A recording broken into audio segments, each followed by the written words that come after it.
we grifters, we grifters, we grifters, we grifters, we grifters, we grifters, we grifters, we grifters, we grifters, we grifters, we grifters, we grifters, we grifters, we grifters, we grifters, we grifters. Shape the emerging UAP narrative. Remember those words, folks. Shape the emerging UAP narrative. Remember those words, folks. I'm an intel guy. I'm an intel guy. I'm an intel guy. I'm an intel guy. I'm an intel guy. I'm an intel guy. I'm an intel guy. I'm an intel guy. We grifters, we grifters, we grifters, we grifters, we grifters, we grifters, we grifters, we grifters, we grifters, we grifters, we grifters, we grifters, we grifters, we grifters, we grifters, we grifters. Multiple whistleblowers. Luis Elizondo. Multiple whistleblowers. Luis Elizondo. Multiple whistleblowers. Luis Elizondo. Multiple whistleblowers. Luis Elizondo. We grifters, we grifters. Remember those words. We grifters, we grifters. Remember those words. We grifters, we grifters. Say yes. We grifters, we grifters. Say yes. We grifters, we grifters. Say yes. We grifters, we grifters. Say yes. Say yes. Luis Elizondo. Say yes. Luis Elizondo. Say yes. Luis Elizondo. Say yes. Luis Elizondo. Say yes. Luis Elizondo. Say yes. Luis Elizondo. Say yes. Luis Elizondo. Say yes. Luis Elizondo.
Greetings and salutations, friends, and welcome back. Tonight, I'm going to present quite a presentation to you, which will be have a lot of evidence involved. And this is the, I don't know if this is the 15th, maybe, so-called UFO or alien whistleblower that we have covered here. Certainly, we have covered many of them.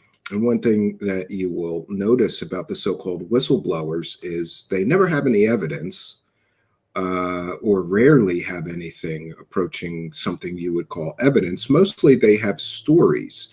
And we have an entire series of previous so-called UFO whistleblowers people like Robert Dean and Wendell Stevens and Bob Lazar, David Grush, Lou Elizondo, Corey Good, David Wilcock.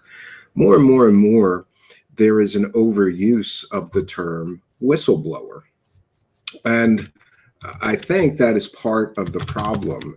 But this latest whistleblower is so ridiculous. When you see this man's criminal history and the fact that he is right now like holding court in spaces. First of all, you know, I get it. If you are a person that runs a Twitter space, I don't understand why you would ever host someone like this person, Charles McNeal, which we'll be discussing tonight. It shows that nobody does any due diligence. And I don't know, I'm very big on that. Pardon me, we have a new camera and it's a little bit off. So yeah, these are things best done before the show begins. I apologize. So why does nobody actually vet people? Is it just like, well, I could get this guy in my space and get a lot of views because he's a new whistleblower? No, he's not. He's a criminal who's literally participating in Twitter spaces from a prison cell somehow. And I tried to contact the prison that he is currently incarcerated in to ask for some comment. And people were so confused by what I was saying at that prison that I wasn't able to get any on the record comment.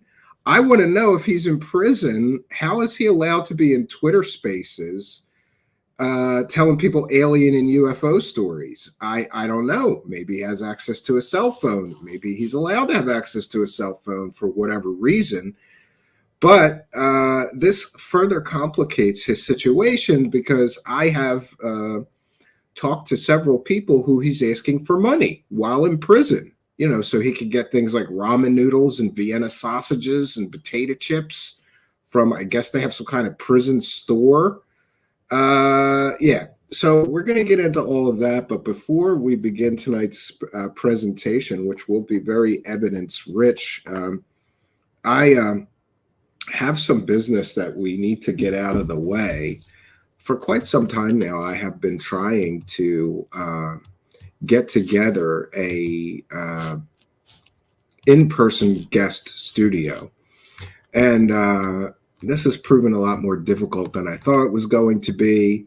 I originally thought, oh, I'll get that done in no time. Well, it takes a lot longer than that. And but finally, I would just want to take a moment to share this. I've shared a video already on our Patreon and members only YouTube section. Oh, let me change that background. Pardon me there.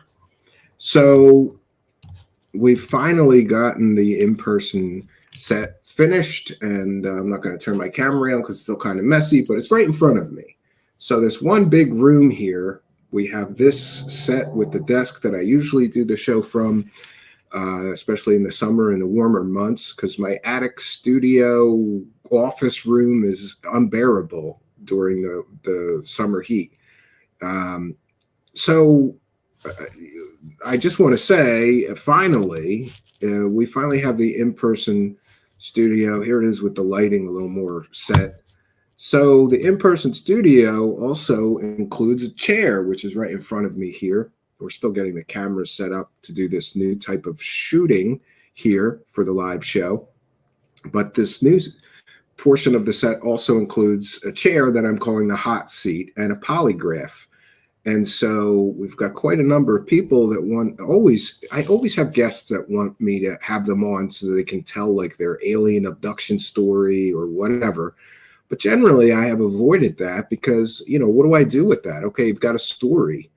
But now that I have a polygraph, I'm a little more interested. And I've already got, I think, 2 or maybe 3 people. I just have to schedule the dates, got to do a little more cleaning in here, and then we're going to start having in-person guests here at Truth Seekers, which I'm very excited about. For one reason or another, podcasts and shows, live stream shows where everybody's in the same room do 10 times the numbers. I don't know why that is, but I'm willing to give it a try. one of the things with expanding the set is it's kind of expensive, and I'm always cheap with the funds coming in here. But we had a mysterious, I'm just going to call him mysterious benefactor, MB, and they wish to remain anonymous, but they gave me the biggest donation in the history of the show by PayPal. So we want to thank them for that. They don't want me to, they do not want me to name them. But I have a message that they gave me that I'm going to read here. And I just want to say that this new set has been sponsored by two people majorly, MB, this person that gave this huge PayPal donation, and Mike Larry, who has bought me countless beers or coffees, and instructions for how you can help and do that are in the description of the video. So first, MB, our mysterious benefactor, says, I wish to remain anonymous, but have been listening for over a year. I have a very unique story in the UFO world, having gone from a total believer and a cult member to being forced to see the ugly truth behind most of the grifters and con artists that propagate the UFO myth. That part isn't special. Most of the listeners of this show must have had a similar experience, but where I differ is I was intimately involved with the most famous faces pushing the UFO narrative today in a few business ventures. I brought over 6 figures into ventures that went right into the pockets of these now UFO messiahs before I realized it was all a scam. But in that time, a lot of the famous faces of today showed me what they considered their secret best evidence. Friends, I'm here to tell you that Stephen Cambion doesn't even lay a glove on how fake, ridiculous, and silly the truth really is. Everything I was shown by these UFO celebrities were a hoax, and we proved it. These people have absolutely nothing as far as evidence. Don't be fooled the way I was. It's just a small group of paranormal enthusiasts buried in the Pentagon, military, and even Congress who love telling each other spooky stories. They will never provide any evidence because there is none. And then he says, keep calling them out, keep asking for evidence, and the house of cards will continue to crumble. What Stephen and others in this Truth Seekers group provide is a valuable service. I sure needed it when I was pulling myself out of the cult. Thank you, and you know that you are on the right track. And he just says, it would mean a lot to me to know which episode this appears on. And thanks, praise the cash, bitches. So I'll send him a message letting him know that we have read this. So what we have here is somebody that was involved directly in business, and off air, he did share a little more, but I'm not going to share names. But what I can tell you is that he was intimately and deeply involved in some projects with these grifters. And he asked them all to bring the very best evidence they had. And what they showed him was laughable, absolutely laughable. And we also want to take a moment to thank Mike Larry, who I think most recently bought me 20 coffees. That's $100, not a small amount either. We thank you both, Mysterious Benefactor and Mike Larry, for helping us. We got this new set done thanks to their generosity, kindness, and support. And thanks to all of you for helping us to praise the cash. Praise the cash, praise the cash, praise the cash. All right, so I have to get to this whistleblower, Charles McNeal. But before we begin, I want to welcome in the live chat. We'll take a couple of comments and questions while we're here. Steve Long is here. Patty Wilhelm is here. Archaic Revival is here. Our aliens are sus. The Watcher is here. Above the Clouds. Troll is here. Ty Blee. Rhonda Eisler is here. Patty Wilhelm is here. Wreaking Havoc 215 is here. William Runner, Sandra McDonald, Daniel Ashley, Above the Clouds. Did I say that one? If not, I just did now. Loki is here. I think that's how you say that. Or Locke. QLT Gaming is here. Super Ultra Mega Hyper is here. Andrew is here. William Runner is here. He's always here, but we're glad for that. Plan D is here. And if I missed you, We Are Stephen Canada is here. Plan D, I mentioned, Above the Clouds. Garage G is here. George Kratz is here. Chuck Bam is here. But shout out to all. Welcome into the live chat. So King Bull is here. I just watched Coulthard, more Trust Me Bro crap on the News Nation show. Yeah. And it's already been confirmed that that project name that Ross Coulthard is selling now doesn't exist. It's not a real project. So it's some imaginary bullshit made up nonsense like A-Tip, right? Could be something like that. Anna Louisa is here as well. Ty Lee is here. Jason Parker is here. Warren Myers is here. We welcome one and all. Yeah, we might be covering that, King Bull, on a future show. But for now, I want to get to the overuse of the term whistleblower in the UFO community and provide some skeptical analysis. Several years ago, really, probably for quite some time now, people selling the UFO narrative, and by the narrative, I mean the general story that there's a giant cover-up and the United States is in possession of alien spaceships that they recovered from crashes, maybe even alien bodies or live aliens. People pushing this narrative have used the term whistleblower. We had Wendell Stevens with his S4 whistleblower, who turned out to be basically just some con artist that Wendell Stevens used to sell. And I believe he coached him on the so-called S4 stories. He claimed to be a security guard at the S4 base where Bob Lazar back engineered alien spaceships. Only problem is Bob Lazar is a fake scientist, convicted pimp, and he never stepped foot on Area 51. So expanding on his story doesn't help. In any case, there has been this overuse of the term whistleblower. Most recent example is, well, there's two of them, I suppose. David Grush, who came out with some fantastical claims, but has never, I always have to check, since June 5th, 2023, that's when he came out with his original claim. So we're coming up on 500 days. It's been 491 days since David Grush made his fantastical claims, my favorite of which is that there are alien space monsters murdering Earthlings, right? I mean, that's a bridge too far. There's alien space monsters or interdimensional space monsters, and they're murdering humans on Earth. You got some evidence of this? This is crazy. Wow. What kind of proof you got? Oh, I don't have any proof, but somebody told me that interdimensional space monsters are murdering Earthlings, and I'm so stupid, I'm going to sit in front of Congress and tell them. I told Congress in a congressional hearing that interdimensional space monsters are murdering Earthlings. It's so stupid. But Grush is one of the most recent examples of somebody. Now, remember, David Grush came out with his original claims 491 days ago. And who largely brought us that story? Ross Coulthard, who's now bringing us a fresh news story, even giving us the program name of an unacknowledged special access program. And they're withholding information from Congress, and they're recovering alien technology. No, they're not. Just another bullshit story. And by the way, the person who brought him that story is somebody named Michael Schellenberger. And I just want to put this on the record. Hey, Michael Schellenberger, you are an intellectual weakling and a coward and a garbage peddling scumbag. I asked him some questions on Twitter. Then he blocked me. You're not allowed to ask Michael Schellenberger any questions. Hey, Michael Schellenberger, how much money have you made selling evidence-free, completely evidence-free stories using anonymous sources?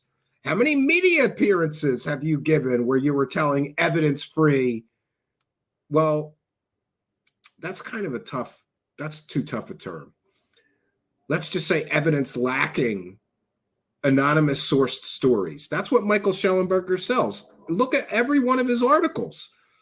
A source who needs to remain anonymous for his own safety told me. Come on, Michael Schellenberger, tell us who it is. Is it the same scumbags that sold us the A-Tip story and the Grush story? You know, that core group of idiot, cultist lunatics who've been doing this for decades? That's his sources. The same circle jerk. Now, he just said on Twitter, this news story doesn't come from the same circle jerk of people. I don't believe it. Then name the source, Schellenberger. All of his stories are anonymous evidence. Oh, I can't tell you who told me this, but trust me, bro, it's childish. Michael Schellenberger used to be a respected journalist, right? Now he's a goddamn garbage peddling alien huckster loser, lunatic, right? Who believes any shit that people tell him. Michael Schellenberger is supposed to be a journalist. Did you get multiple corroborating stories telling you the same information to be accurate and true for this latest story? Of course not. And I hate to get personal, but when somebody blocks me, I get pissed off.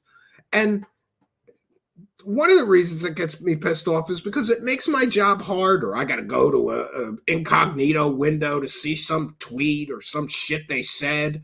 Come on, Michael. Unblock me. Why don't you come on my show and we'll have a debate about your garbage bullshit stories that you've been selling for what, 2 years now? How long have you been on the UFO beat? And when did you give up on being a real journalist, you loser?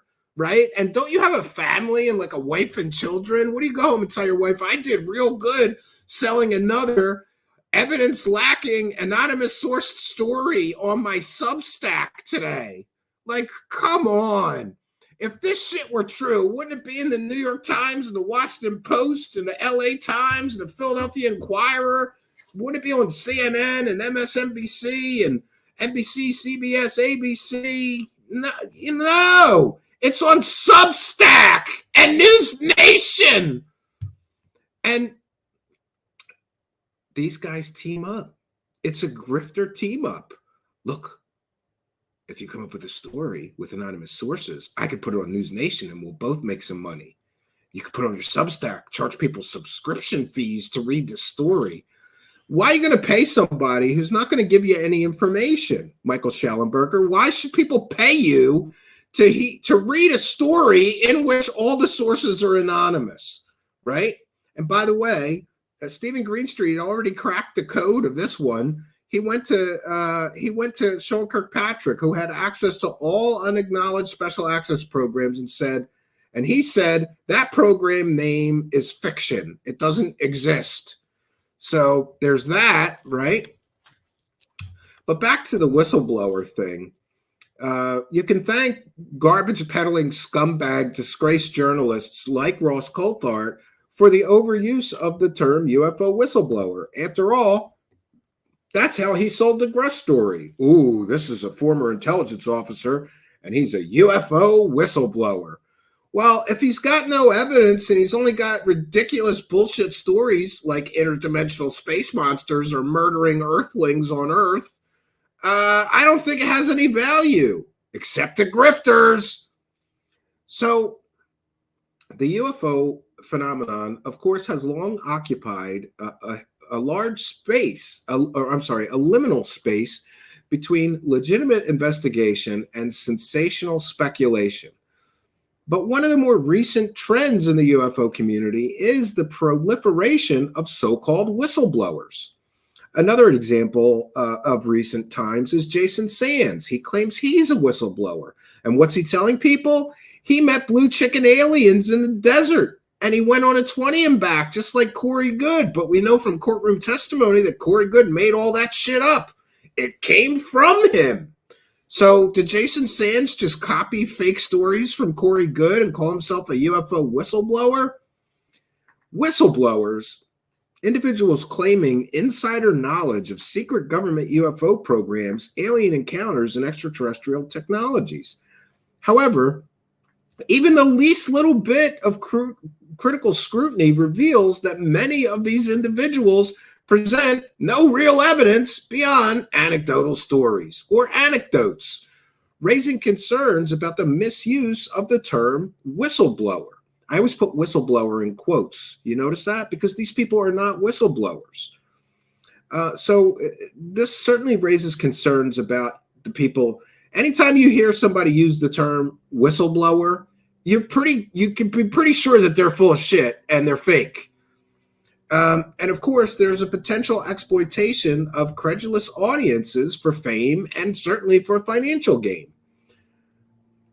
So let's just for a minute talk about the definition and the misuse of the term whistleblower. A legitimate whistleblower, in the classical sense, is someone who exposes illegal or unethical practices from within an organization, often a government or a large corporation, and often at great personal and professional risk. Their claims are typically backed by documentation, hard evidence, testimony, maybe additional witnesses that corroborate their testimony that can be verified. However, in the UFO community, the term whistleblower is often applied to anyone claiming to have secret knowledge about UFOs or extraterrestrial life, regardless of their complete and total lack of any substantiating evidence. This overuse of the term whistleblower has diluted its meaning, destroyed its meaning. Instead of referring to individuals courageously exposing corruption or hidden truths, the term UFO whistleblower, they just tell fantastic stories with no corroboration, no actual verifiable or empirical evidence, and they're putting forward nothing more than their own personal accounts. In other words, trust me, bro stories. In contrast to classical whistleblowers, these UFO claimants tend to avoid presenting any verifiable documentation or hard proof, often just giving excuses for why they can't, excuses which usually fall apart.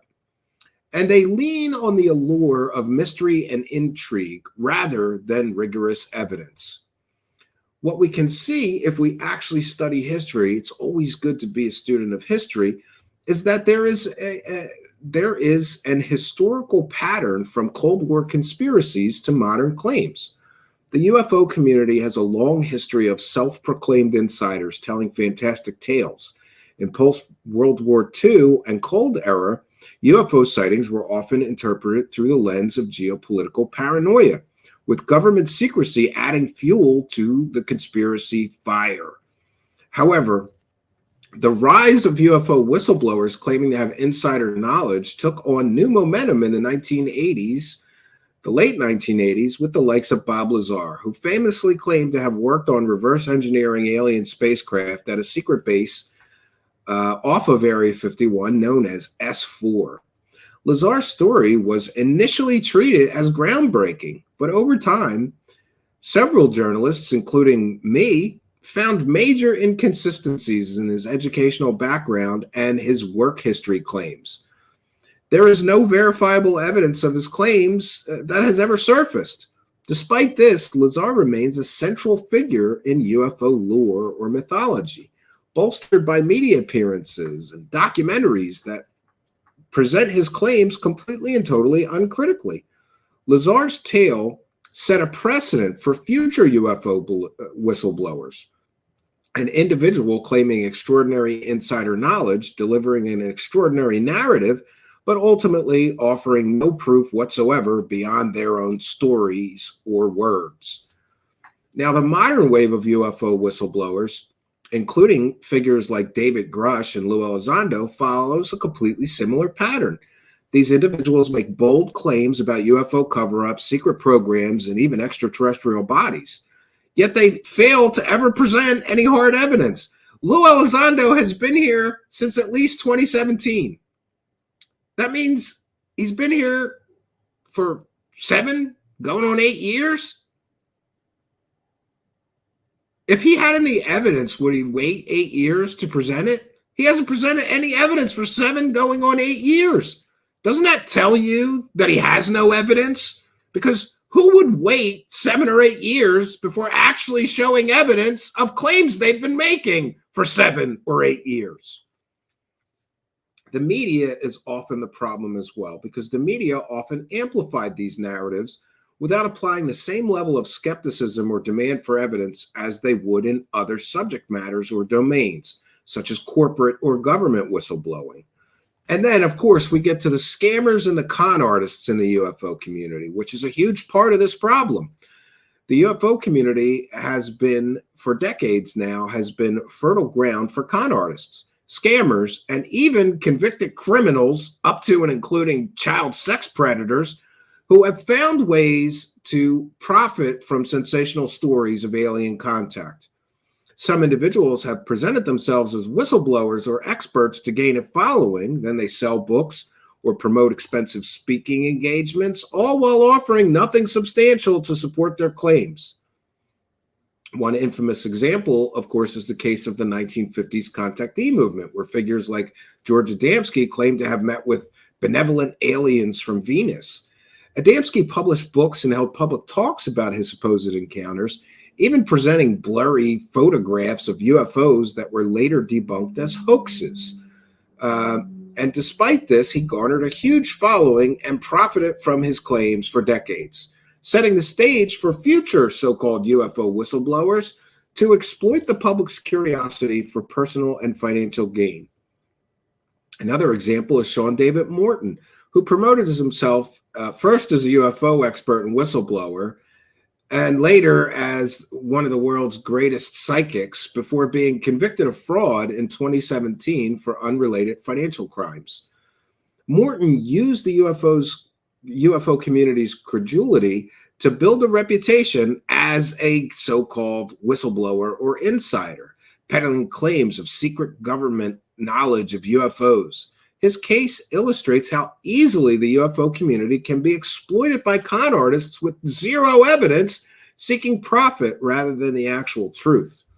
And then, of course, there's the role of media. There's always going to be some scumbag disgraced journalist like Michael Schallenberger or like Ross Coulthart who will exploit the public's curiosity about these topics. The role of media, both mainstream and alternative, in perpetuating these fake whistleblower narratives is important. Sensational stories of UFO whistleblowers often attract huge attention, generate clicks, and drive revenue for news outlets and content creators. However, this commercial incentive often comes at the expense of critical analysis. Media figures frequently present UFO whistleblower claims uncritically, focusing on the drama and intrigue of the story rather on the absence of supporting evidence. Figures like Ross Coulthart, for example, have presented sensational UFO claims in media appearances and documentaries for years now, often portraying those making extraordinary claims as whistleblowers without probing their credibility or the lack of any documentation. Coulthart himself has been criticized, including by myself, for promoting unverified stories in other contexts, such as an involvement with the now discredited pedophile ring scandal in the United Kingdom that ultimately turned out to be based on fabrications. In the UFO community, Coulthart has continued this pattern by promoting figures like David Grush and Lou Elizondo, even when the evidence supporting their claims is zero. For individuals making these claims, the personal rewards can be substantial. Many alleged UFO whistleblowers gain fame, book deals, TV show deals, a loyal following, and lucrative speaking engagements. And of course, media appearances provide platforms that elevate their status in the community. However, this fame rarely translates into any form of accountability. Even when their claims are debunked or fail to materialize, many of these whistleblowers still somehow remain influential and popular, continuing to profit from the same audience that embraced their initial revelations, which turned out to be completely fake. Lou Elizondo is a tremendous example of this. Now we've gotten overwhelming evidence that he never ran ATIP. We've even got evidence that he wrote that famous letter that was supposed to be from Harry Reid, claiming that he ran ATIP. No, he didn't. And insiders are coming out and saying he never ran ATIP. Yet he's still popular in UFO circles because UFO people are dumb as rocks sometimes. Finally, on the importance of skepticism. In the absence of hard evidence, it's essential to maintain a healthy skepticism towards the claims of these so-called UFO whistleblowers. Extraordinary claims require extraordinary evidence. And so far, in the entire history of these things, the stories put forward by almost every UFO whistleblower in history have not met any standard of evidence. Instead, their narratives often follow a familiar pattern: extraordinary claims presented with no supporting evidence, leading to media amplification and financial gain. And even if the stories are debunked, there's never any real accountability. The UFO community, like any other, is vulnerable to exploitation by those seeking fame and fortune. The misuse of the term whistleblower in this context is part of the broader issue: the promotion of extraordinary narratives without extraordinary evidence. It is a cycle that repeats itself here over and over and over again, with new figures always stepping into the role of, quote, whistleblower, unquote, every few years, it seems like every few months lately, telling stories of government cover-ups, alien technology, but leaving the scientific community and critical investigators empty-handed when it comes to actual verifiable proof or evidence of their claims. In the end, the UFO whistleblower phenomenon serves as a cautionary tale about the importance of actual real evidence, about skepticism and accountability in any investigative field. Because I feel like without these stories may be fascinating, but they remain just that, just stories, devoid of the proof needed to transform them from sensational speculation into serious inquiry. And I really think this talk about UFO whistleblowers, it underscores the long-standing pattern of self-proclaimed UFO whistleblowers relying on narrative, mystery, and allure rather than substantial evidence. I think that the so-called UFO community could benefit from cultivating a more discerning approach, one that actually prioritizes verifiable facts over fantastical, unsupported claims. And I also think that the UFO community could use some form of accountability police. I mean, how many times can you get caught selling a 100% fake story before you are banished from here? Apparently, there's no limit, because Ross Coulthard, what are you on, your fourth or fifth 100% fake story? How many fake stories has Michael Schellenberger shoveled into the ethos here, right? Into the ether here.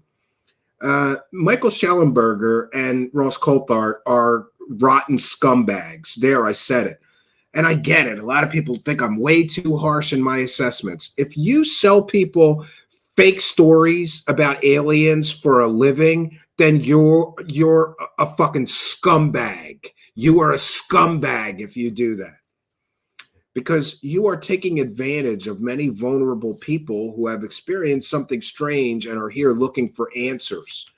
But hey, they've always got their hand out and they've always got some news story to sell you, right? It's so ridiculous.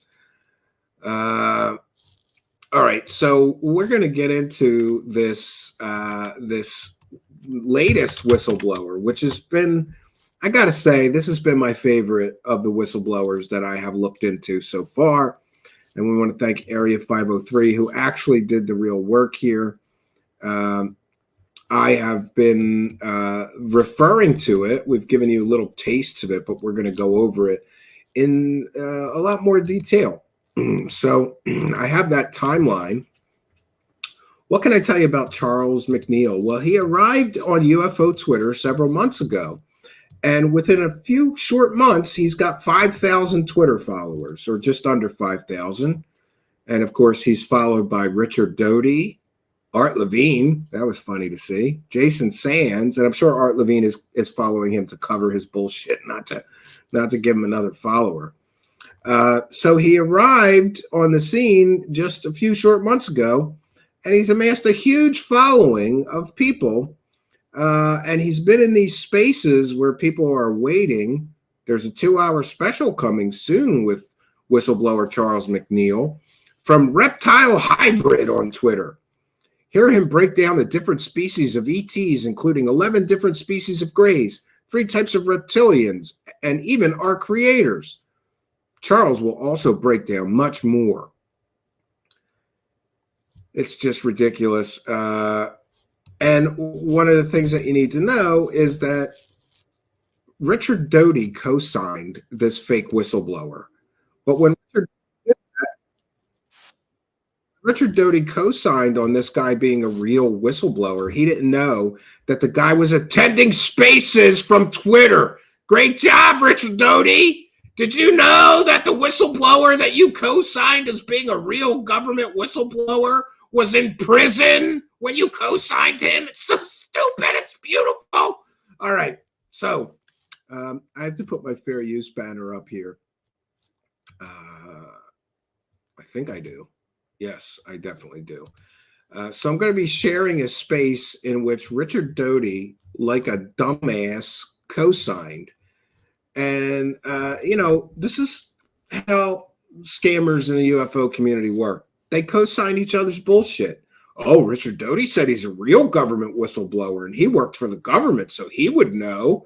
Richard Doty basically said that he got a briefing about this guy being a real whistleblower or something. I don't know. We're going to listen to it. It's just so stupid. It's just so childish and so stupid that to me, it's beautiful.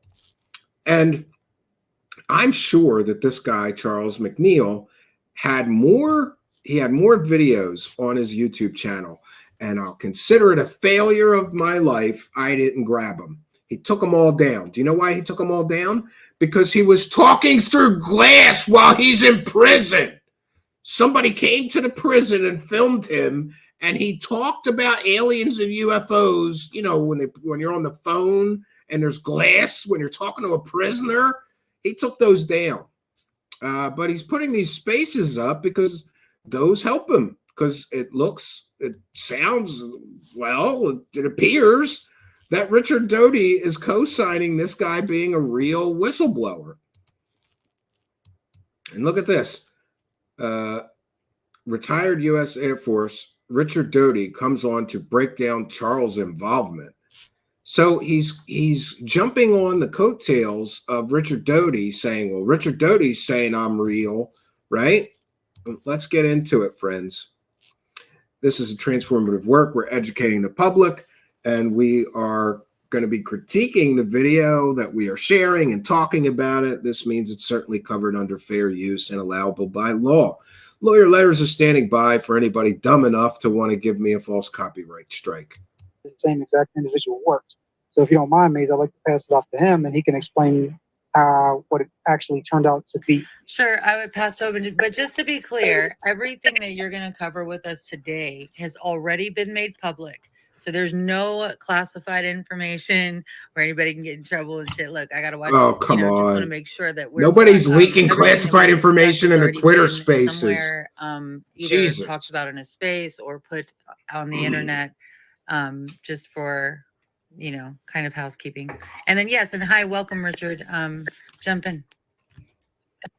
Well, real quick, Rick, I want to respond to that. Yeah. Majority of it is actually classified, but I've already put it on spaces. I've already put it on posts, and a lot of it's already been leaked, just with like 20 different accounts of the same story. And I'm just saying this is the one true account, and this is how I know it. Plus, here's some other stuff. This is the voice of Charles McNeal, the so-called whistleblower, claiming that from prison, remember, and just to be clear, when this guy's in spaces, he doesn't say, oh, by the way, everybody in spaces, I'm sitting in a prison right now. I'm sitting in prison right now. Don't you think that'd be good information to tell people before you scam them about UFO and alien stories and the top secret briefings? This clown, Charles McNeal, is claiming that he got top secret briefings during years where he was in prison. So what is he saying? Is he saying that government officials are going to his prison and giving him top secret information so that he can leak it on UFO Twitter? Does this sound like this makes sense? And wait till you see what he was arrested for. He's a child predator, among other things, and a bank robber, as I recall. But let's get into Richard Doty co-signing this lunatic sitting in prison, entertaining other lunatics sitting in spaces, right? And by the way, I've listened to some of these spaces. People come into these spaces and hang on this guy's every word. Now he's doing complete and total, I'm going to tell you all about all the different alien races, how many gray alien types there are. I'll give you a breakdown of the anatomy I learned about during my top secret time working for the government. Come on. They're sitting in prison. What a loser. do you have to be to sit in a space and listen to some guy who's sitting in prison tell you alien fairy tales? What's wrong with you? It's never been leaked. So with that, go ahead, Rick. Good evening, everyone. This is Richard Doty. Just to be clear, about a month ago, a little over a month Richard Doty is a former Air Force Office of Special Investigations officer who, you could go see the movie Mirage Men, is an admitted, paid government disinformation agent. But somehow, he's the darling of the UFO community now. And many years ago, he drove a man literally insane with government disinformation. But now he's on Gaia TV telling everybody about the reptilian aliens that control the Earth. And he's the darling of UFO spaces and the UFO community. And just to be clear, I did interview the guy once for a project I was working on, and he jumped on my show another time with another guest. He's a very likable guy. I understand why he's able to manipulate the entire UFO community. He's very likable. I mean, he is the originator of a lot of science fiction UFO mythology stories that made their way into the belief system of UFO believers. Things like Doty base, things like the Serpo story, things like the MJ-12 documents. Stories about alien crash retrievals, stories about aliens being kept at Area 51. All of that originated with Richard Doty. So I understand why people like him and want to hear his stories, but don't you have to take into account that he's an admitted, paid government disinformation agent that was sent into the UFO community in the late 80s to drive a man nuts? Isn't that important? Oh, no. This Richard Doty, he said this Charles McNeal's a real whistleblower, so this is good enough for me. So an admitted paid government disinformation agent tells you that Charles McNeal, who's sitting in prison and has been a career criminal since I think 2003, we're going to show you his rap sheet, is a real government whistleblower, and he knows all about the alien secrets. And you're going to accept that as truth? I'm sorry, but some people need to work on their goddamn discernment skills.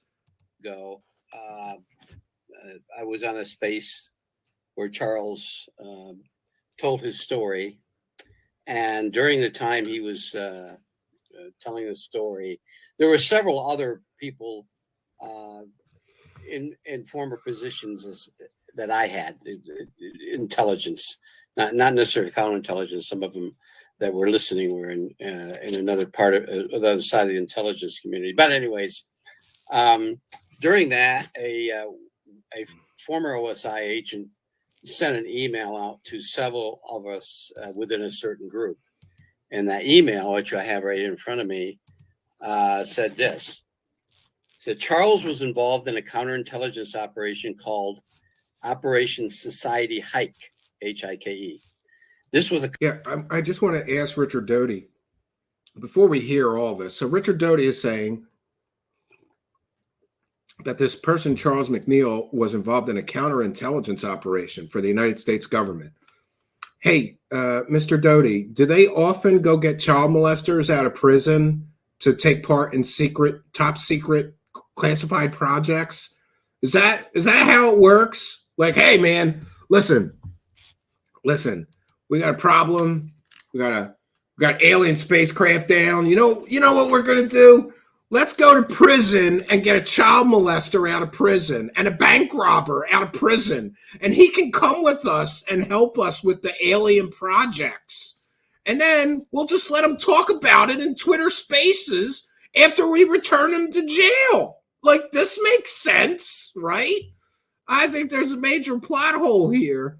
And here's Richard Doty saying he got an email that this person, Charles, who's in prison and has been since, I think, 2003, most of his life he's been in prison, is an alien whistleblower involved in top secret projects. Oh, you gotta love the stupidity of this one. Complex project to recruit certain members of different societies and provide them with information related to governmental operations. The goal was to prepare the assets child predator, for future clandestine operations. Government recruited a child predator in prison to do all this. Secretive covert missions. Contact started for Charles, as said in the late winter of 2003, and contact continued until 2012 when contact was terminated based on Charles's involvement with law enforcement. Now, since that email, and since Charles has come out on Twitter or Space, there's been literally hundreds. His involvement with law enforcement? You mean getting arrested for being a kitty toucher? You mean getting arrested for being a bank robber? The government is like, this guy's got good contacts in law enforcement. After all, he got arrested like 12 times for various crimes, so he's a good guy for this project, right? It's just so stupid. Of other emails that were passed between intelligence personnel regarding Charles. Because the information that Charles is sending out, a lot of that information is contained or was released. It's been leaked out for 40 years. Probably the beginning of the internet information regarding Serpo and some of these other stories that he talks about was spread throughout the internet. But there are... And there is why Richard Doty is co-signing this fake fraud, child predator, bank robber who's sitting in prison telling people alien stories, because some of the alien stories that this person is telling are actually Richard Doty stories. He's telling people that he knows all about Project Serpo, which 100% Richard Doty made it up. He got caught sending those files from his home computer. I have a background in computer science. I looked at that evidence. Richard Doty sent the Serpo files out on the internet. He did it from his home email, from his home IP number, which was on other emails that he acknowledged he was sending as Richard Doty. He sent those Serpo files. So why is Richard Doty co-signing him? Because he's bolstering Richard Doty's pet project fake alien stories from back in the day. That's my opinion, and I'm entitled to it. Certain things that Charles is talking about that hasn't been released. And those are the things that concern me and some of the other intelligence officers, is that number one, if Charles never... Yeah, he wasn't a police actually recruited. We had a lot of contact with them. Or if he... if he hadn't been in the military or a civilian working for the government, how did he have access to this information? You're right, aliens. That's a good question. Now, we know who Charles Mentor was.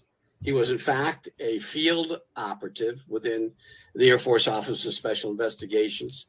Okay, so this so-called UFO whistleblower's mentor was an Air Force officer out of the Office of Air Force Special Investigations.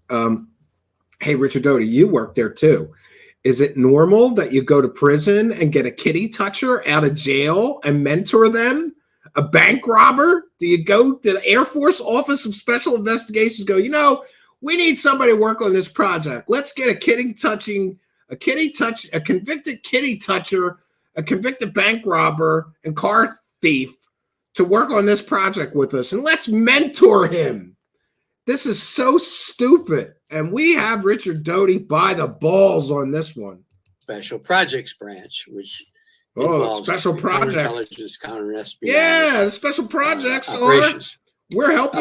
We're getting a kitty toucher out of prison to help us on projects. One of many involved in Operation Society Hike, and he passed away about 8 years ago. So he has the best fairy tales. Go back and ask him anything. But some of the other OSI agents that were involved in Society Hike has come out through our group and talked about what Society Hike was. It wasn't just, Charles wasn't the only one. There were literally hundreds of other younger people recruited. And were they going to prison to recruit people for that project, Richard Doty? You dumbass. Did you know he was in prison when you came out with this line of bullshit? They were vetted and prepared. Oh, they were vetted. For future. Did you know he was a kitty toucher and a bank robber, Richard Doty? Recruitment into intelligence. Yeah, now, I'm sorry. Listen, I'm willing to believe a lot of out there things, but I do not believe that the Air Force Office of Special Investigation has secret classified projects and they go to prisons and they just, what do? Just randomly? Like, let's just find some child predators while we're here because we need some help with this classified top secret project. It's so stupid, Richard Doty. Come on. If Charles hadn't become involved in law enforcement in 2012 or the judicial system, he probably would have been, when he turned 18, 21 or so, brought into intelligence and then probably would have had a mission. Now here Richard Doty says he got involved in law enforcement. Richard Doty should have said he got convicted of crimes in 2012. But his rap sheet goes back a lot further than that, Richard Doty. And here's the difference between me and Richard Doty. You know, we do adequate research here. We don't just talk off the cuff. So in 2012, he was on parole from Pennsylvania. And 22 days later, he's arrested in Maryland for a second bank robbery, charged with robbery, 2 counts of robbery, 4th-degree burglary, theft in the amount of $1,000 to $10,000, and assault in the 2nd degree. So I guess Richard Doty is acknowledging, oh, he got in some legal trouble. Yeah, he robbed another bank, Richard Doty, you dumbass. But I'm going to show you his rap sheet, and his rap sheet, it doesn't start in 2012. It starts in 2003 when he was 18 years old. Jesus Christ, Richard Doty, how could you screw up this bad and look like such a lying dumbass here? And probably would still be doing that now, but it was terminated in 2012. But yes, we definitely have to ask the great Nick Pope about this.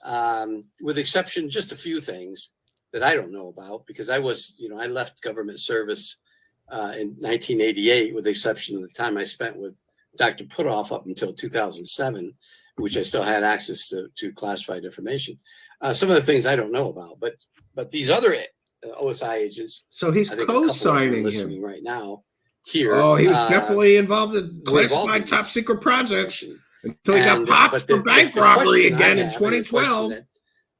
The other agents have, and only Charles, and maybe Charles doesn't even know, is why he was briefed into some of these highly classified programs, which I don't know if they're still classified today. I don't think they are, but he knew about him. And in the position that he was in, why did his mentor, the senior OSI agent, brief him into these type of programs? So that's what I know about it. Very cool. Okay. Wow. So thank you for that. Yeah, the CIA framed him. Sure. I think you put an article. He actually claims that, I think. Compilations that I read about Project Serpo once. So it's really nice to meet you. And thanks for coming up to explain all that. And just for the record, I want to make sure that you don't go over anything classified that you have not already made public, Charles. Like whatever you've already put out there. By the way, I put your link in the nest. That's it, Patty. The aliens robbed the bank. So for those of you that want to see any of the information that he's already made public and go through it on your own time after the space, it's in the nest. So make sure you bookmark that.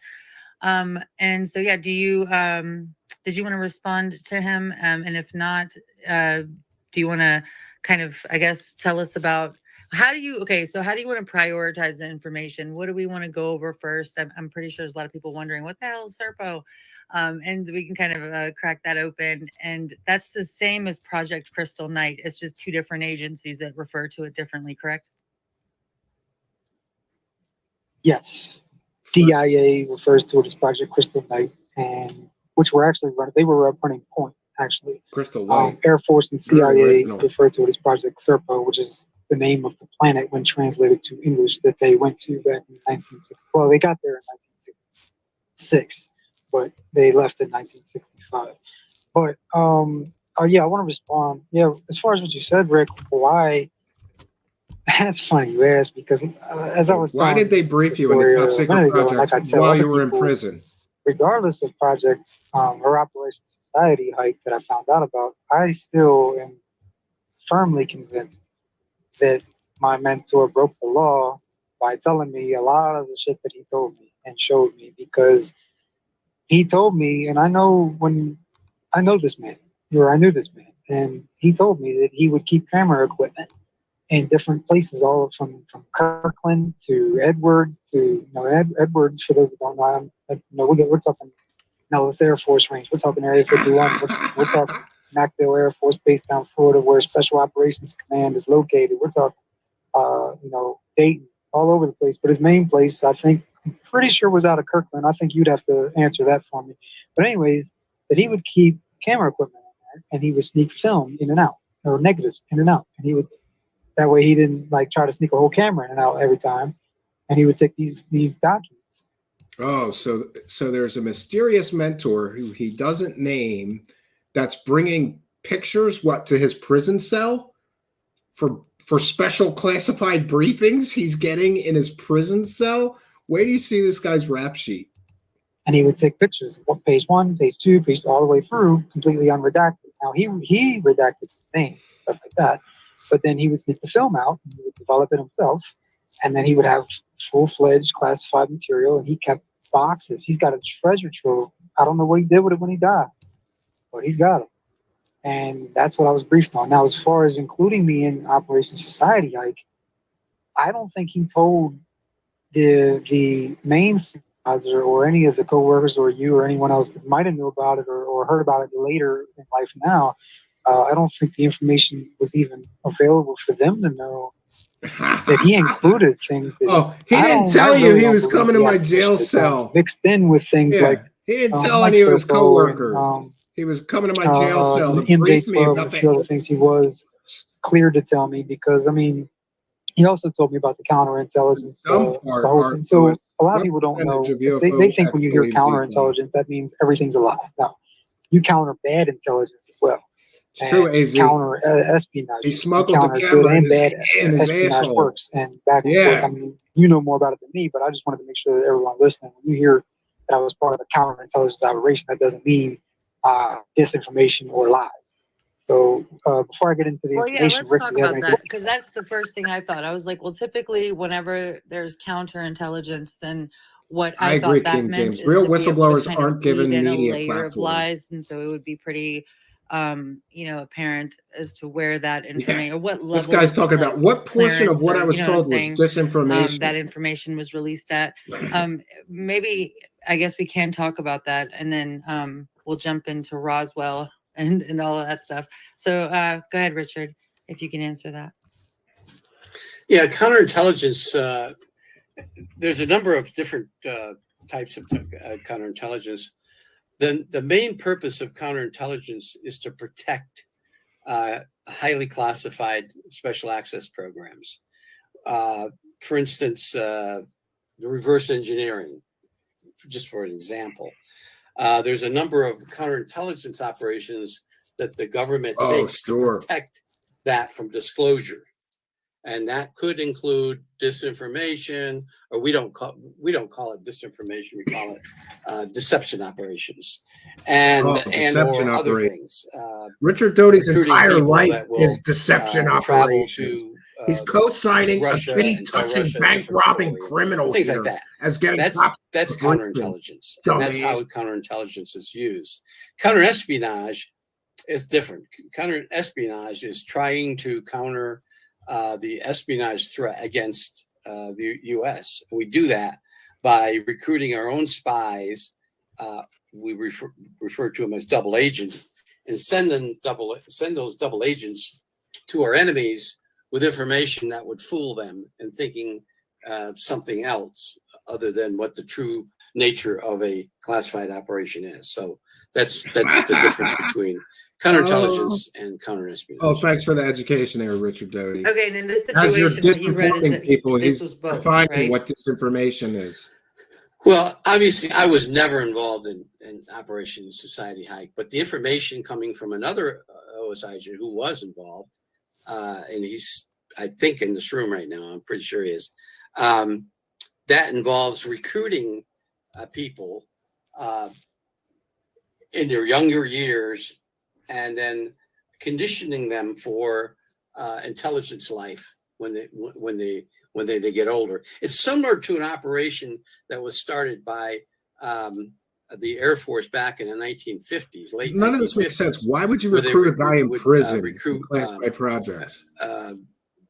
Teenagers or even 10, 11, 12-year-olds and over a period. Yeah, let's stop this for a second, because let's just walk through this.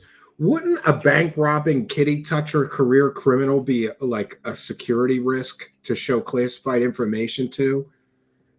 Richard Doty and anybody supporting this guy, don't you think that maybe, just maybe, the government would know that a kitty touching, bank robbing, car thief scumbag would be a security risk and might sell classified information to our adversaries and therefore never be allowed to get near classified information?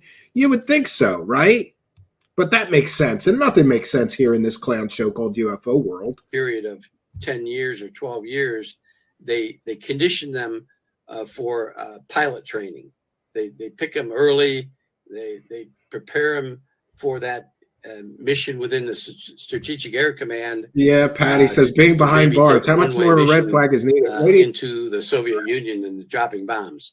That the government had an operation back in those days. I agree. This has been open source. I mean, Doty is Spartan number one. Involved in the program have come out and talked about it at UFO conventions and other places. So this is similar. A society hike is something similar that wasn't known to the public, but the intelligence community was trying to find the right person to recruit and train. Oh yeah, because it's not easy necessarily. You got to find the right person for the classified projects. You know what we need? We need a kitty touching bank robber scumbag that's been in prison most of his life since he was 18 years old, and we need him to work on this secret alien project. Come on. You know, it's like that George Carlin line. No matter how dumb you think people are, they're even dumber than that. How dumb do you have to be to sit in a space with this guy and listen to his nonsense? Listen to his nonsense and believe him. Find a person, the right person. Oh, I got to find the right person. Charles McNeal is the right person. Wait to see his rap sheet. I beg to differ. To train for secretive operations. If you do it over a period of years, they're more apt to be conditioned to do something I agree, you tell them to do behind enemy lines or something to that effect. So that's what I can maybe Kamala tell will you find about Operation Society Hike. Real quick, Maze. Hey, Rick, I guess what she was asking was... Okay. Now we have... There's another video of a space again.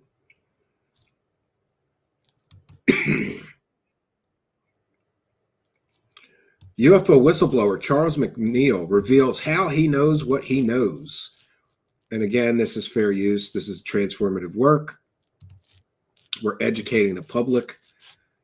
Is he going to tell everybody in the space that he's been in prison since 2003, most of his life? I mean, he got out on parole and then he just would rob another bank. So, okay. So I would say, I know that you have a limited amount of time. So I would like to kind of move through as much as we can in the time that we have. But I do think that it's important. People are going to want to know. Yeah, and why does he have a limited amount of time? Because he's sitting in a prison cell. You dumbass running this space. Did you know he was sitting in a prison cell while you were listening to his alien fairy tales? Jesus Christ. Oh, he's got limited time. Yeah, maybe he's got to get the phone back up his ass and hide it from the prison guards. That's why he's got limited time. She forgot to tell you. There's a reason he has limited time to be in this Twitter space. It's because he's got to hurry up and tell his alien stories. And then he's got to hide that phone back in his asshole so that the prison guards don't know he has a cell phone and he's participating in Twitter spaces from prison from the phone he hides in his asshole, apparently. This is so stupid. Who you are, and how you came across the people that, or how this all happened. So do you want to give us maybe like the nutshell version? That's true, Kepsa. Of the soap dropper, I guess your background, and then how you ended up in the what's his receiving end of this background? I'm a information. bank robbing, kitty touching criminal. What is he going to say? Yeah. Okay. So the easiest way for me to do it, first of all, can you hear me? Yeah, that's better. Okay. So the easiest way for me to do it is just to start at the beginning. Oh, and, the beginning in 2003. I was told Richard Doty actually made it in here tonight, so it'd probably be good to go ahead and bring him up as a speaker, because once I get through it at the conclusion of me saying how I know what I know, I'm gonna ask him if he don't mind to chime in on that. So how it all started was, for those that don't know, my name is Charles. I'm from Chambersburg, Pennsylvania, and I worked at 17 years old back in 2002. I worked at a truck stop in Greencastle, off Interstate 8. Okay, so in 2002, that's when he had his first arrest for being a kitty touching criminal. And I'll show you those documents in a moment. So he's saying, well, my story starts in 2002. In 2002, he got arrested for the first time. 81. And I was a knucklehead kid. I'll be the first to tell you that. It's all in my whistleblower document. From 17 to 24, full-fledged criminal. I just, whatever you was wrong, anything other than violence against people, it was being done. Selling drugs. Okay, so here he lies twice. He says, I was doing dumb things from 17 to 24, and I got in trouble. But it was never anything violent. I'm sorry. I consider sexual violence against a minor violence, but that's just me, right? That's just me. And we'll see his rap sheet to confirm that he's lying to everybody in the space here. Whatever. So in 17, I was selling weed at this truck stop.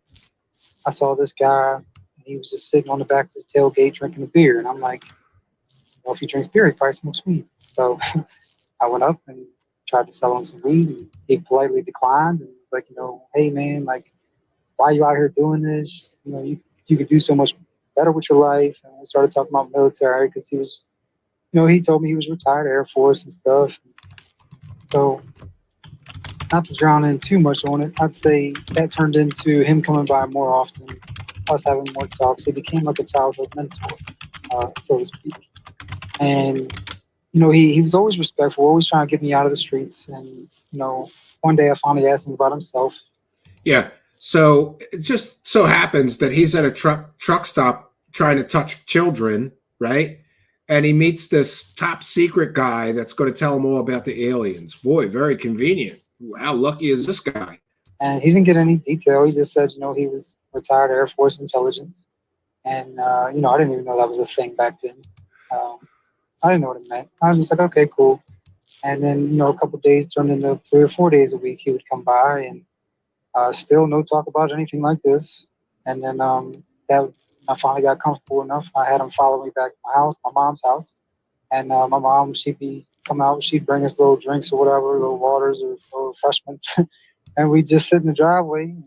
I'd smoke my weed, he'd drink his little beer or his water if he was driving anytime soon. And he would, we just talk, man. He would just be there for me, childhood mentor type shit. And so I ended up, back in them days, you can't see past Friday night, so me and my girl broke up. I thought it was the end of the world. Him and his girl broke up. Wait to see. Wow.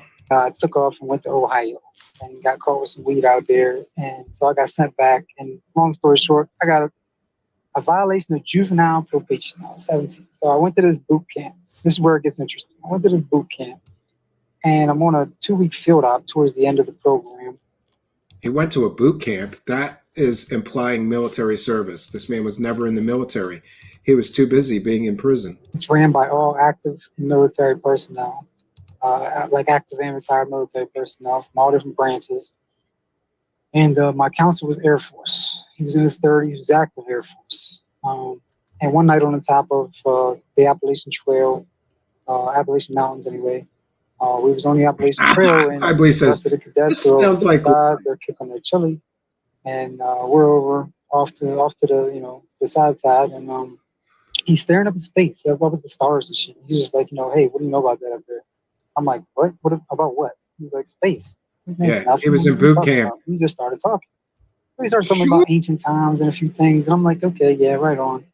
Not really paying him no mind, but then he got real specific. He told me about a specific project I where agree. we sent Bank 12 robbery soldiers is a to live on violent another crime. planet. Now, I'm like, man, that's some sci-fi shit. I'm 17. Actually, I turned 18 while I was in this. I'm 18 years old. I'm like, yeah, right, okay. I hear you. So I didn't think nothing of it. A couple of weeks later, I graduate the program. I go home. My mentor, who was in a week after I'm home, is January 2003. And he flags me down. I run over. I get in the car. He's like, hey, man, what's going on? Take a ride. So we took a ride. We pulled off at the little park, or not a park, but it's a. So the question was, how does he know all this stuff about aliens? And his answer is, well, a retired Air Force officer told me some things.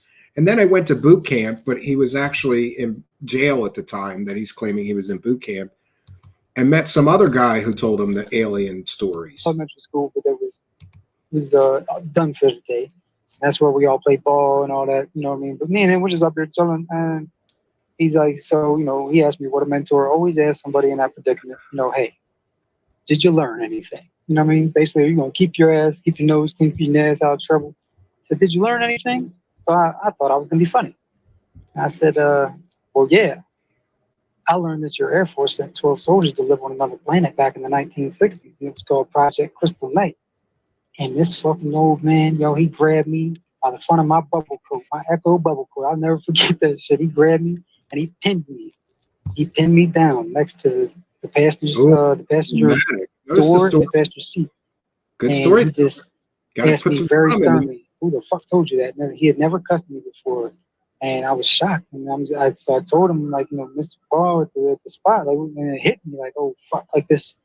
I ran across some information that I'm not supposed to know. Like, this is real. So wait. And then, so the person, just so I understand, you were at the boot camp and you had somebody that was working there. Bobby Was it a Throwaway. drill We got to attract the sergeant? Navy Was it like, SEAL. what was his role? Navy exactly? SEAL Just stolen like a valor camp guy into counselor, all what? of this. Yes.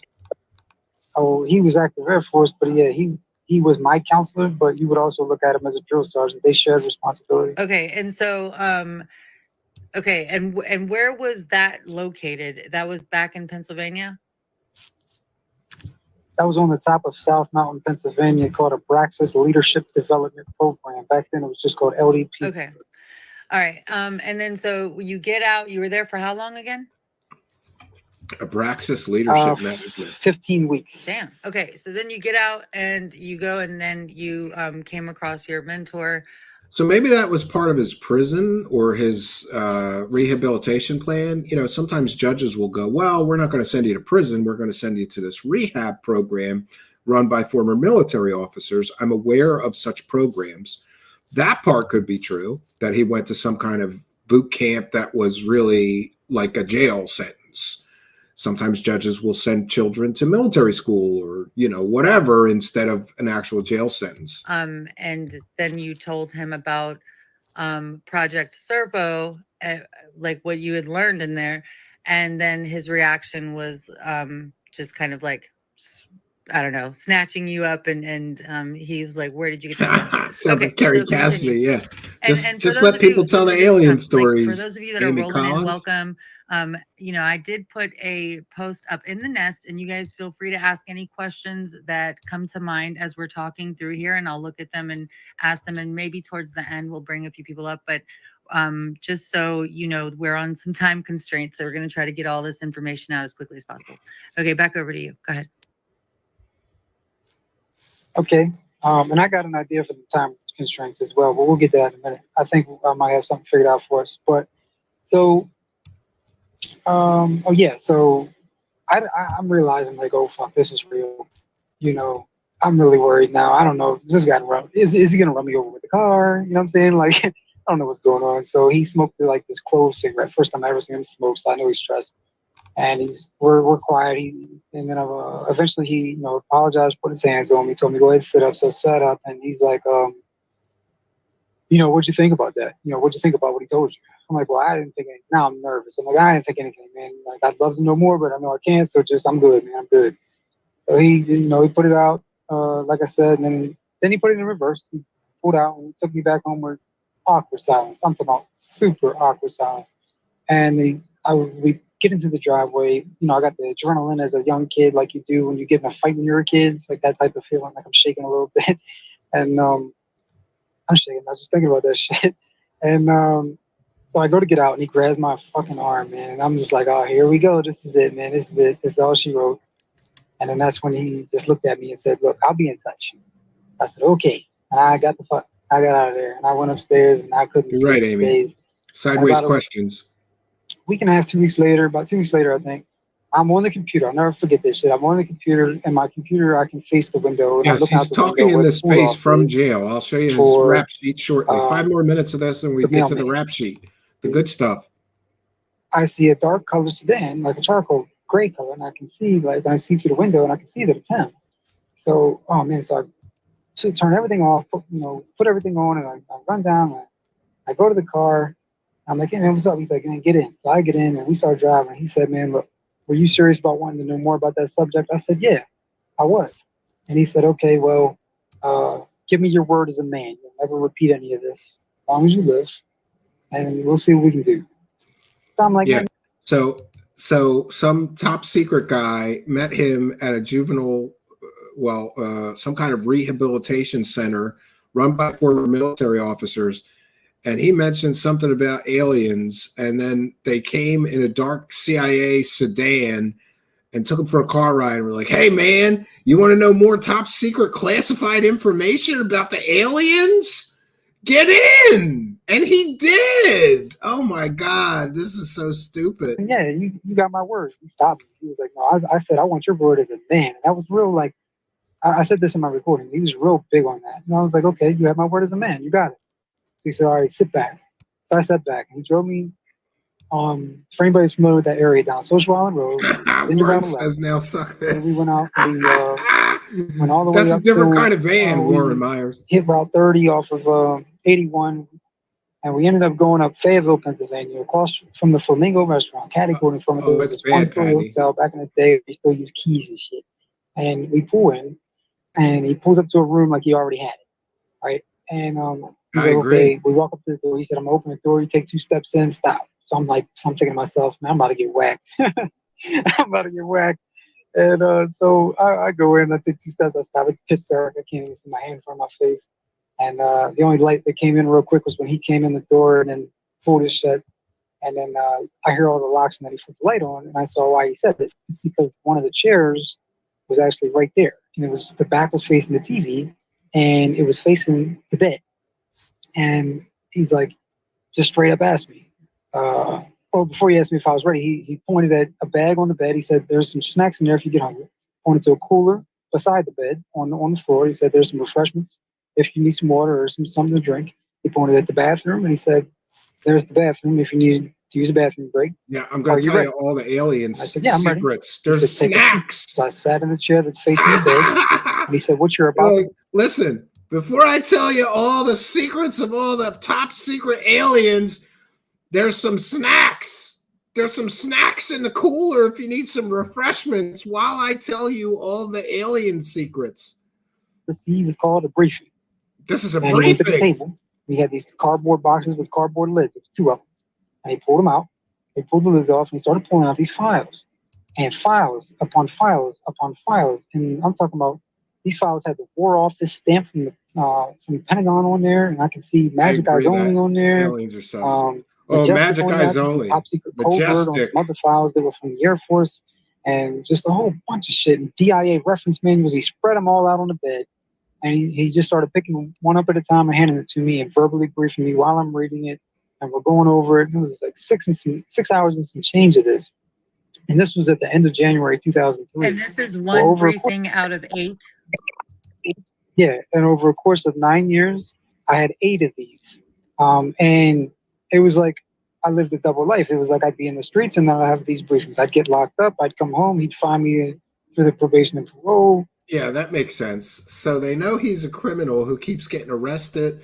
and incarcerated, but every time he gets out of prison, they go to him and they give him more top secret information about aliens and UFOs and alien visitation. And not for nothing, but everything he has said so far is all shit that you could hear on the internet. Rotary Motion says, no comment. Well, thanks for helping us to praise the cash. Thank you, Rotary Motion. £2. Praise the cash, bitches. Praise the cash, praise the cash, praise the cash. Oh, it's so stupid. Database, I guess, and then he'd pull up and the conversation would start with, man, stop being a knucklehead. What the hell are you doing? Da, da, da. And then I would always segue into We definitely either I got something to show you or I'll be by in the morning to pick you up. How far By that apart time, we were knew these? You can always trust a bank robber, says Warren Myers. Okay, so we had first briefing was the end of January 2009. Then another one was October 2000, or I'm sorry, I said 2009, it was 2003. So the end of January 2003, then October 2003, and then again in June of 2004, and another one July of 2004. And then I didn't have any, when I went home in 05, I didn't even see them. I wasn't home much. And then 2006, there was nothing. And then January 2007, there was another.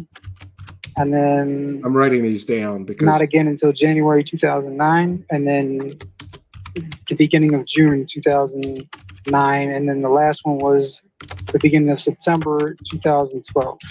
That was it. Okay. And so out of these briefings, did he have any expectations for you, or he just, why was he showing them to you? And then we can get into the material. Well, why he was showing them to me is actually very interesting because I always thought it was illegal. I thought they were completely illegal briefings, and that he had amassed this whole collection and he was not allowed to show me these things. And to be honest, I still think that some of the things he showed me, he still was not allowed to or not clear to. But I was under the impression the but he entire did time it that these were anyway. illegal. That You I was always just, show a you know, bank robber that, top he secret was my mentor, he documents trusted me, and for no through reason. through the circumstances I explained already, that's just what came about, and I got super fucking lucky. And having that person as my mentor, and he just wanted to share it with me because he had no one else he could share it with, and you know, he just, I guess, wanted to leave a legacy. So I'm tired of keeping all these top secrets, these classified top secret things. I'm just going to tell this bank robbing kitty toucher, child M, right? Sure. fast forward to a couple months ago or a month ago, and I found out something different, and that's when I think I should go ahead and pass this off to Richard Doty, if you don't mind, who's a retired special in Office of Special Investigations for the Air Force, where the same exact individual worked. So if you don't mind, Maze, I'd like to pass it off to him, and he can explain what it actually turned out to. Okay. So that's how he knows all of the truth about the top secret aliens and UFOs. And I wrote down those things when he said he was getting briefings. And now, my friends, without any further delay, we're going to get into his criminal history, which is quite extensive. All right, so we have whistleblower Charles B. McNeal. He claims briefings occurred from 2003 until late 2012, much of which was spent in prison. So here we are at 18 years old. He has corruption of minors. Oh, wait, before we do this. I just lost it. Let me see if I can find it again quickly. I just want to display to you how fake this person is, because he's made some major amateur hour mistakes along the way of claiming to be an alien whistleblower. And I think displaying that he's made some stupid amateur hour mistakes is important, because it establishes how full of shit this clown sitting in a prison cell entertaining people with his alien whistleblower stories. I'm going to share this tab. Here's from his Twitter. He says, I will now release and authenticate footage taken in 2009 near Paris, France on a cell phone by an attendee of a classified showing of the U.S.'s TR-3B alien reproduction vehicle. In the beginning is a quick photo of the very first one, completed in 1979. And this is the video that he's claiming he's authenticating from his prison cell, from jail. He's authenticating. This is a real video. Whoa. Oh, a TR-3B. This is real, according to this whistleblower from jail.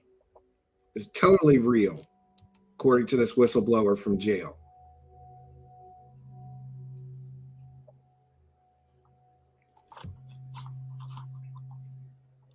Does anybody recognize this? Has anyone seen this one before? Here, we'll show it again.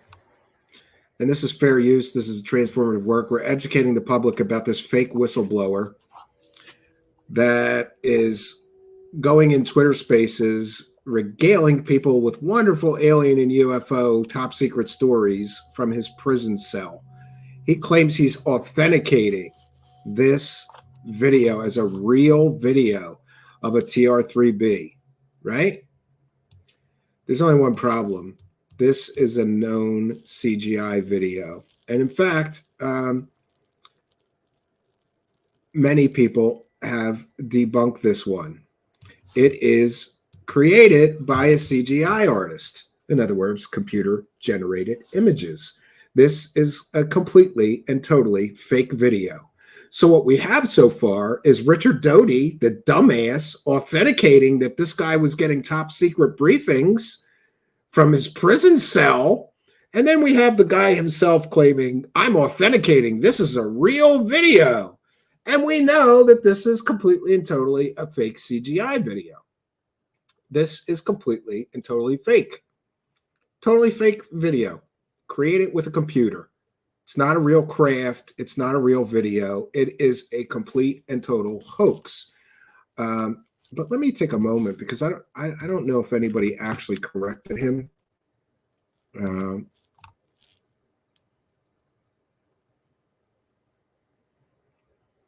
It was actually filmed on a handheld video camera with night vision being employed. And I hate to agree with Daniel Miller. I don't like that guy, but he says, I will now release a video that has been released on YouTube for years. And the whistleblower says, sure, but can you use the classified briefings that you received to authenticate whether it's legitimate or not? Martin Syrup says, dude, all I need is my eyes. That shit is bad CG. He says, definitely not. But you have the right to take that that stance. Jared Gates has already done a technical presentation on this video. Wow.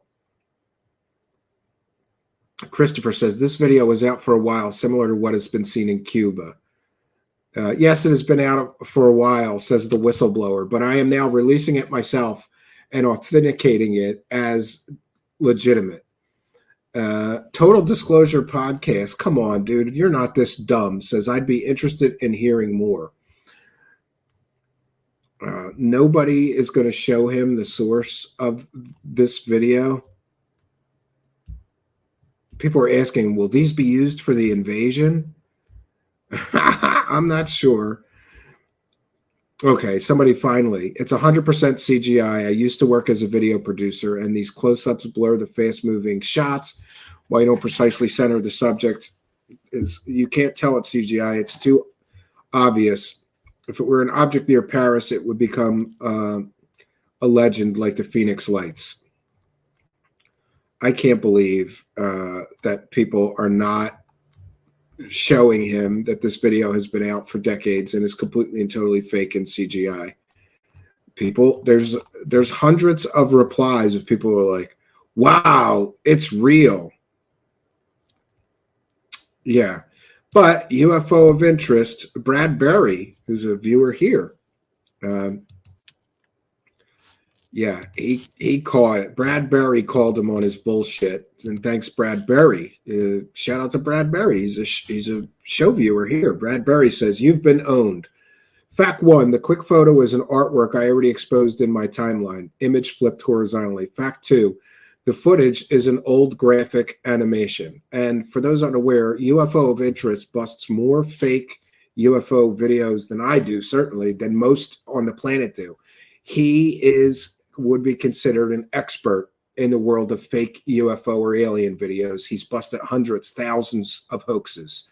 He says the footage is an old graphic animation. So here we have the fake whistleblower who is posting old YouTube hoax videos and saying, I'm authenticating this footage is real. All right, now let's get to his criminal history. At 18 years old, Charles McNeal was arrested for the corruption of minors. 2 counts, 4 counts of conspiracy, 4 counts of theft by receiving, 2 counts of unauthorized use of a car. And his sentence was time served. Apparently, he spent time in the local jail awaiting trial, and they let him out, time served and work release. He got 2 years probation, and he was ordered to have no contact with the minor victim that he was corrupting. 20 years old in 2005, work release and probation. But he continued to date a minor victim, quote, on and off again, despite the court-ordered contact. So, in 21 years old, he was off probation in Pennsylvania. He was charged with theft under $100 in Maryland. The sentence was 90 days. Next, in 2007, he was charged with the manufacturing, distribution, and delivery with intent to sell a controlled substance, Schedule 2. Sentence, 344 days, 23 months. Time incarcerated, 344 days plus parole. Now remember, this person claimed that in January of 2003, he was getting briefings, top secret briefings. Was that while he was in jail in 2003 or after he got out? I'm a little bit confused on his story. He claims in June and July of 2004, he was getting top secret briefings. 2004, he would have been either in jail or out on parole. Okay, and then we have, let's see. Then the briefings pick up again in January 2007. So let's see, what was he doing in 2007? Oh, he was in 2007, he was charged with manufacturing, distribution, and delivery with intent to sell controlled substance. So what was he, cooking meth? I don't know any other. He was either cooking meth or making crack cocaine. I'm betting he was cooking meth. Yeah. In 2009, when he was 24 years old, he committed his first bank heist, and that was second-degree robbery involving the infliction of threat to inflict immediate bodily injury. And again, he claims that in 2009, he was getting briefings. Was that before or after he was robbing the bank in 2009? You know, this is just so stupid.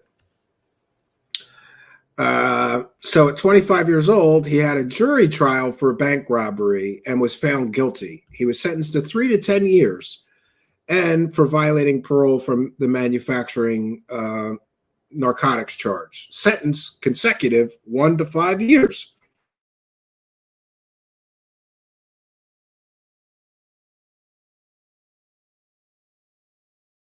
Released from parole from Pennsylvania.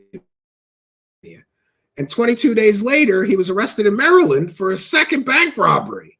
He was charged with 2 counts of robbery, 4th degree.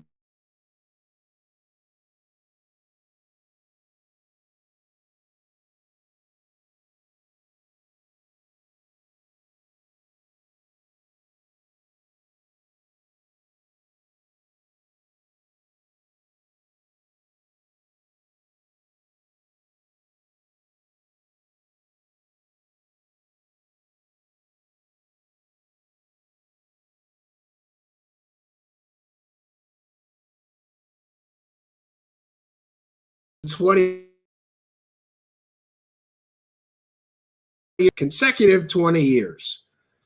He attempted escape from the prison.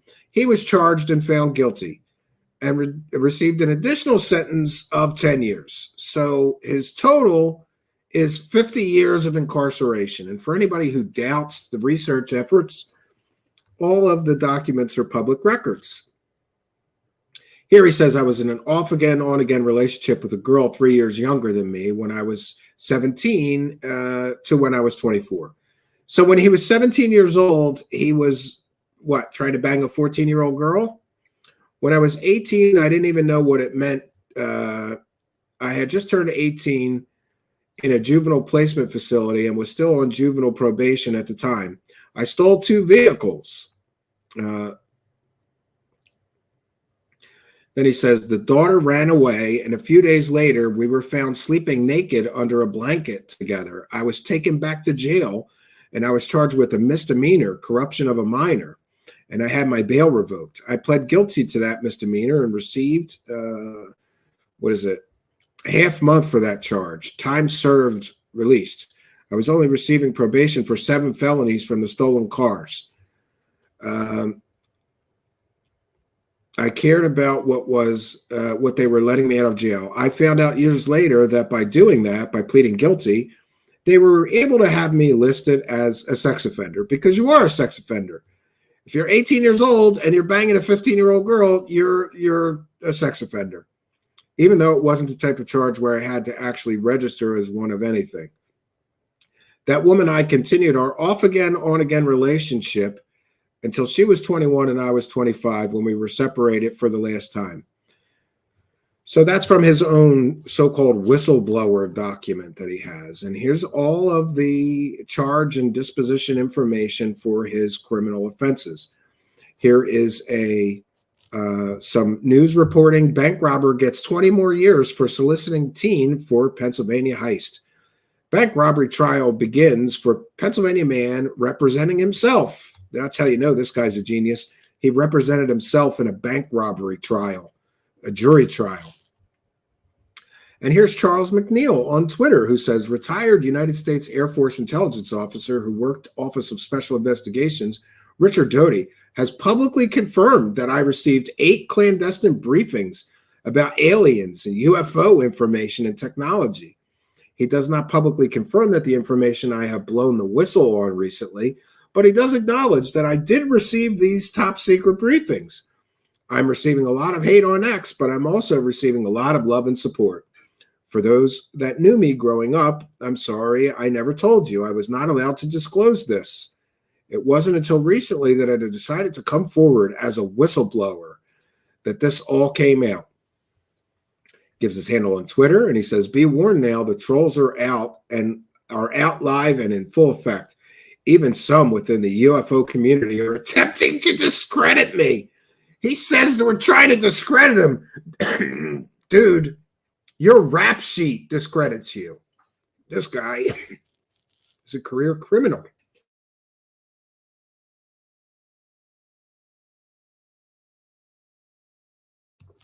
This is the game that some of these fraudsters play. Oh, no.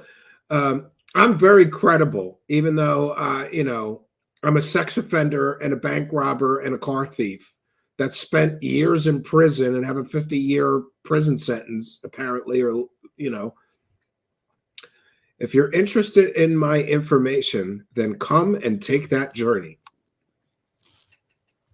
Here it says, Mr. Richard Doty has some explaining to do. How is a guy who was in and out of prison verified as placed within U.S. intelligence and confirmed to have received briefings on top secret subjects? This is the UFO community. Tonight's broadcast has been brought to you by the clown show that is the UFO community. This is what happens here. This is what passes as evidence of a whistleblower. You can be a literal convicted child molester. You can be a literal convicted bank robber for, 2 or 3 bank robberies, I think, if you count the one that he tried to send an underage child into, right? And by the way, that's a lot more common than people think. I grew up on the mean streets of Philadelphia, and when I was 16 and 17, I can't tell you the number of times that some, let's just say, less than stellar individuals, guys, older guys in my neighborhood, try to get me to do things because I was a minor. And if I got popped, it would just be juvie, and you'd be right out, and then they'd wipe your conviction when you turned 18. I never fell for that, but it's very common that criminals will attempt to get underage children to commit crimes for them because there's little or no consequence for a juvenile offender. So isn't it interesting? It's so interesting to me that Richard Doty is involved.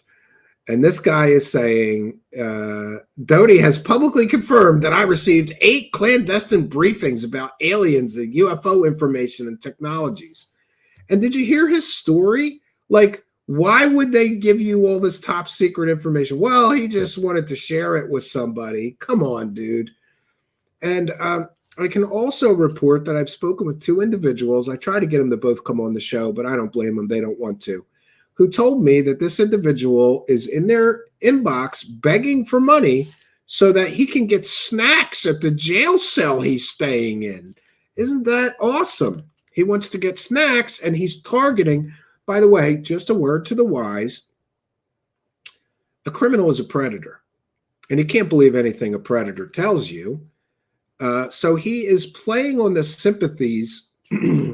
I would say after speaking to 2 individuals, this individual, Charles McNeal, is playing on the sympathies of women in the UFO community trying to get money. He wants people to put money on his account at the prison he's staying at so that he could get snacks. You know, prison food is terrible. I want some potato chips and ramen noodles or whatever. Vienna sausages, I don't know, whatever they sell in the prison, system. Maybe you could get some sodas. I don't know. I've never been to prison. So what we have here is a cautionary tale that just because a guy is in a Twitter space saying things doesn't mean he's credible. This guy is the least credible crackhead of a whistleblower I've seen yet, which is why we wanted to show you this, because this is what passes for the truth in the UFO community. And isn't it funny how so much of the so-called truth that these people are giving you in the UFO community is all based on lies? I'm going to go ahead and call bullshit on Richard Doty right here. Richard Doty's a known, admitted paid government disinformation agent. And he's saying, oh, yeah, he definitely got 8 clandestine briefings about aliens and UFOs and related technologies. Sure he did, Richard Doty, right? Sure he did. And Dulce Base is real, right? This is just absolutely ridiculous and despicable. And my only regret in my reporting tonight is that I looked at this guy's YouTube channel a few days ago or a few weeks ago, and he had all of these prison videos where he was behind the glass and everything. He suddenly took that down, right? Yeah.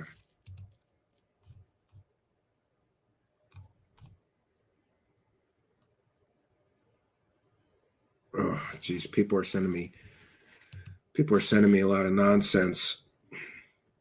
So, what can I say? When it comes to somebody calling themselves, especially somebody that's calling themselves a whistleblower, we need to be extremely cautious. They need to be completely and fully background checked and vetted, right? Pardon the pun, right? And by the way, this guy is so fake that he tried to get on Vetted, and Vetted turned him down because he's a criminal, right? So I guess that guy has some standards. Oh, I won't put a bank robber up that claims he got 8 clandestine briefings. He'll put every other bullshitter on earth up, right? But I guess he doesn't want the stink of having a literal convicted child molester on his show. So, yeah, that's really all I got for you. I am left just laughing at this because, people love to argue with me, and they say that I exaggerate how bad things are, and, my coverage is tilted or slanted, right? Amy Collins says he wants ramen and fruit to make hooch out of. Yes. Bobby Broadway, good to know. Bobby says, I've only been cuffed and questioned, never arrested. Yeah, I was cuffed and questioned a bunch of times. I grew up in Philly. Cops used to always, they would just come in and I was in a bar once and there was a bar fight broke out. They just cuffed everybody. They put us in a paddy wagon until they figured it out. Kevin Alt says, Wilcox said his first payment for starvation came in. Yeah. Good. Yeah. Aliens are sus says, CIA twisted my nipples. I had to do it. Archaic Revival. The issue is not age and all, but what he does to the minor and what he does with the person, like robbery. Yeah. Archaic Revival. He needs to be locked up. His behavior is unpredictable and reckless. I don't know if you're talking about this guy or David Wilcock. Aliens or sus are saying the $15 mashed potatoes broke David Wilcock. Yeah, he wasn't able to stream last Sunday. And by the way, he claimed that he was sick, but I think our continued coverage, I got to be driving David Wilcock crazy because we did 24 hours, I think, of streaming over the weekend, all evidence that makes David Wilcock not look very good because he spent 8 years selling us Corey Good fake stories, right? And we know that, or excuse me, David Wilcock spent 8 years selling us fake Emery Smith and Corey Good stories. And we know both of those people are complete and total loser, liar, grifters. And by the way, in the video section, you can have 12 hours of evidence of Emery Smith being fake, Pete Peterson being fake, and Corey Good being fake. These are all David Wilcock's so-called government insiders, and they're all fake. I think he's trying to, Operation Shutdown says that 24-hour Wilcock stream was epic. Thank you. I appreciate it. That was hard. It's hard to put those things together, but I want to thank all of you for your kindness, generosity, and support, because a few years ago, I would have never attempted that, but we have a kick-ass video editor computer here now that can crank those 12-hour videos out in a reasonable time. I think they take a few hours to render the whole thing once you edit it all together. So I'm thankful for all the kindness, generosity, and support of all of you. I want to remind you, if you're listening in audio podcast land, we love and appreciate you, but you're missing all the fun. So go on over to YouTube, hit that search bar, the little magnifying glass, and just put one word in there, Truth Seekers. You'll see a strange guy with mysterious sunglasses, a strange and mysterious guy with sunglasses. That would be me popping up. It's the first search result. Go to our channel, Truth Seekers on YouTube, smash the subscribe button, hit that notification bell, and you will know when we are doing a live stream to record for the podcast. We appreciate all of you in audio podcast land, but we'd really prefer if you come here and be here for the live tapings. All are welcome. Otherwise, you can also visit our website. It's truthseekershow.com. And from there, you can get all the latest episodes, whether you want the audio version or the full video version. All are available right there on our website, truthseekershow.com. And we appreciate all of you visiting the site. It's a great way to just get the latest, whatever the latest thing we've put out. They're always, they're in chronological order there. You can do that on our channel as well. Also, be sure to follow me at Stephen Cambion on Twitter. I appreciate the follows on Twitter because it helps expand our reach. And we want to take a moment to ask you people in audio podcast land one other thing. Please rate the podcast. If you listen, because I never do this. I'm a terrible show host. I should be asking you, all you audio podcast listeners, if you listen to the audio podcast, rate it. Give us the most stars. It helps expand our reach. It really, really does help. And following me on Twitter really does help as well. And the other thing you could do to help, besides throwing money at us, remember we're a viewer-supported show. You could join our Patreon for $1. You can join our YouTube channel members for $5 a month. You get the same benefits, but you get some extra goodies on YouTube. Yes, Patty says the wacky world of Wilcock. Yeah, he tweeted he got the money. No, they got a company-saving investment is what he said. That could be $10,000. He's never going to give you real information.